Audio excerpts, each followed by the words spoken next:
have resumed.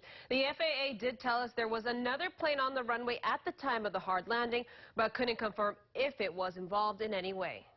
A hard landing from a Makani Air Cessna 208 Caravan on Saturday morning. These images show the impact to the aircraft and a tire that fell off on the grass. I seen the plane on the runway. It was down, like the wheels are damaged, and the park rangers were there already, escorting people off of the plane. The Federal Aviation Administration confirmed the gear collapsed after the hard landing, and the aircraft then went off the runway. 9 people were inside at the time. A hospital employee told us a patient was also on board, but nobody was seriously injured. Shannon Kalani Ali Iloa Crivello heard the crash on the scanner and arrived on scene after it happened. As far as like the patient, yeah, we helped the patient. That was our main job.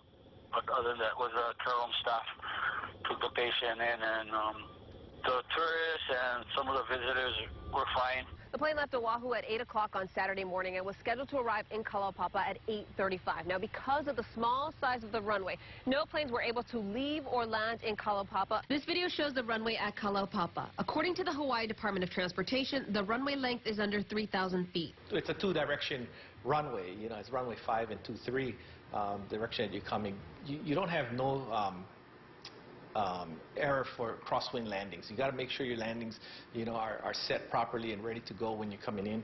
You got to really think about it because there is no other crossing runway there that you can use. The FAA confirmed there was another plane at the end of the runway, a Cessna 172, but told us it's unclear if or how it was involved. A witness who didn't want to be identified told us that plane landed on the runway shortly before the Makani aircraft then hit the runway and lost control. George Hanzawa, owner of George's Aviation, told me on this runway it's up to the pilots to communicate when they are landing. There's no controller at Kalaupapa. The pilots are talking among themselves on a discrete frequency, so they're in communication. So when a pilot is approaching to land at Kalaupapa, they make their calls, letting them know what their intention is.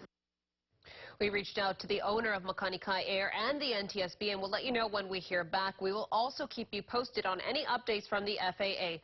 Alex Serbal, KHON2 News. Thank you, Alex. Digging deeper now, you may remember about 3 years ago, a Makani plane crashed off of Kalaupapa. That was December 11th, 2013. The single-engine plane lost power because of engine trouble shortly after takeoff and went down into the ocean. The state's health director at the time, Loretta Fuddy, died as a result of the crash. The pilot and 7 other passengers survived. An NTSB report on the crash later said Fuddy's life vest was too small for an adult and was also defective.